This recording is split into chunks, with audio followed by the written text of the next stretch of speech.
Police വകുപ്പ് ഭരിക്കുന്ന അധോലോക മാഫിയ സംരക്ഷകൻ മുഖ്യമന്ത്രി പിണറായി വിജയൻ രാജിവെക്കുക എന്ന് ആവശ്യപ്പെട്ടുകൊണ്ട് വാണിയമ്പലം ടൗൺ കോൺഗ്രസ് കമ്മിറ്റിയുടെ നേതൃത്വത്തിൽ പ്രതിഷേധ പ്രകടനം നടത്തി. Town Congress president Haris TP, KPCC അംഗം KT Ajmal, VM Nani, ward member U Anilkumar, Jaisal Edappatta, Pattani Ibrahim, Murshid, Shuhaib, Sujith, Manu Kokkadan എന്നിവർ നേതൃത്വം നൽകി. N4 news, Wandoor. കിഴക്കൻ ഏറനാടിന്റെ മലയോര മണ്ണായ നിലമ്പൂരിന് ഇനി കാഴ്ചമങ്ങില്ല. ആധുനിക സാങ്കേതിക വിദ്യകളോടെ പ്രവർത്തനം ആരംഭിച്ച ടെക്ടോണ ഐ ഹോസ്പിറ്റൽ 1000-ൽ പരം തിമിര ശസ്ത്രക്രിയകൾ വിജയകരമായി പൂർത്തിയാക്കി മുന്നേറുകയാണ്.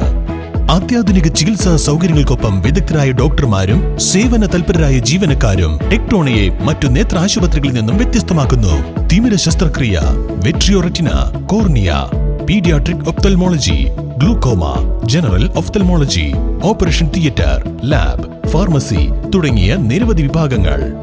അന്താരാഷ്ട്ര നിലവാരത്തിലുള്ള വിവിധയിനം ലെൻസുകളും ഫ്രെയിമുകളാലും നിറഞ്ഞിരിക്കുന്ന ഒപ്റ്റിക്കൽ വിഭാഗം, വിശാലമായ കാർ പാർക്കിംഗ് സൗകര്യവും. ദിവസവും രാവിലെ 9 മണി മുതൽ വൈകുന്നേരം 7 മണി വരെ. Tectona eye hospital, Ooty road, Nilambur, Chanthakkunnu.